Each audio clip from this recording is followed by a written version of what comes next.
Nasa kote ng pulisya sa Biñan, Laguna ang isang miyembro umano ng grupong nanloloob at nangahalay sa mga dentista.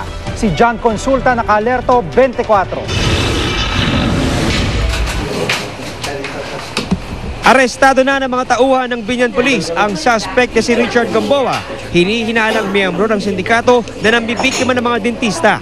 Nabawi mula kay Gamboa ang isang 9mm pistol, replika ng M16, mga uniforme ng PNP, tamper na plaka at mga paraphernalia na kanilang ginagamit umano sa pang-hold up. Kwento ng biktima, nagpanggap daw si Gamboa at kanyang kasama na pasyente ng dental clinic nitong nakaraang March 29 sa Calamba, Laguna. Nang makapasok, agad daw nila kambinto at nagdeklara ng hold up. She was again tied up and shoved in the bathroom. Tumama yung head niya. Nilagyan siya ng plastic bag sa ulo and tinutukan siya. Tapos ginawa nung suspect, nilakasan yung TV para hindi marinig yung sigaw niya. Matapos matangay ng mga suspect, sinubukan nilang palitan ng plaka at logo ng sasakyan para hindi na ito makilala. Pero gayon pa man, naging susi pa rin ito para malaman ng mga otoridad ang kinaroroonan naman ng loob at maaresto ang nasa likod ng krimen.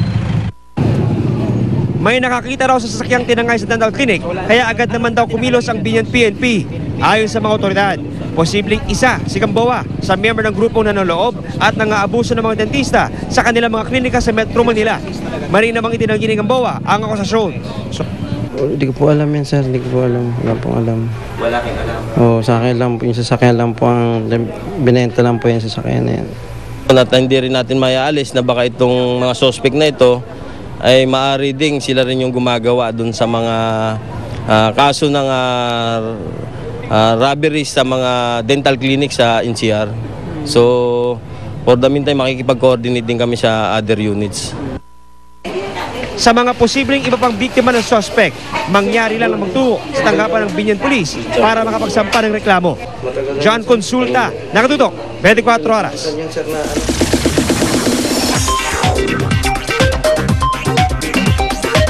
Makakasama raw ni Claudine Barreto sa bagong primetime show ang kanyang contemporary sa showbiz na si Jolina Magdangal. At kung excited siya para sa kanilang project, mas nasasabik raw si Claudine sa nalalapit na pagpapakasal ni Jolina. Makichika kay Larson Chavez.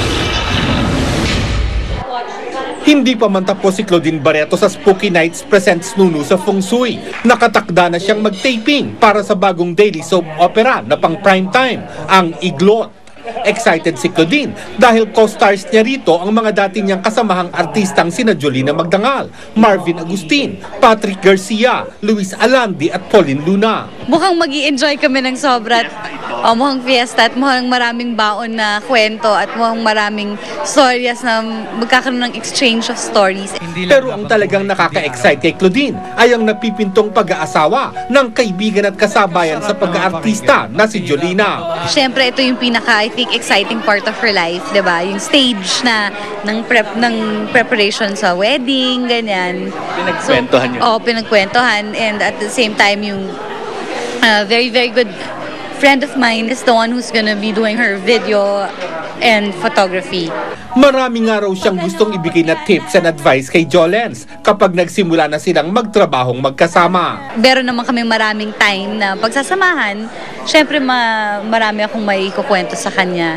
Although I saw her ring, ayun, siyempre exciting. Parehong busy sa trabaho ngayon si Claudine at ang mister niyang si Raymart Santiago. Kaya ipinaliwanag daw nila sa kanilang mga anak kung bakit madalas kailangan silang umalis ng bahay. Natutuwa si Claudine sa bagong show ni Raymart na Football Elits dahil napakaganda raw ng konsepto ng kwento. I'm really excited for Football Elite kasi nakita ko yung trailer pa lang, napakaganda na and talagang nakafocus talaga si Raymart. He's really very focused on Football Elite talaga, and alam kong he's really gonna do very well. Lars Santiago, updated sa Showbiz Happening. Mamaya, teen star Bea Binene, gusto raw mag-action star. Sa pagbabalik yan ng Chika Minute. Susunod, exclusive. Police, inireklamong nanghipo sa isang babae. Sanggol sa Coronadal, pinagkakagat ng malalaking daga. At marila ng mga armadong lalaki at isang pulis kuwang-kuwa sa CCTV. Ang gulong agaw armas ng mga rebelde pinag-aaralan ng mga otoridad. Tutok lang dito sa 24 oras.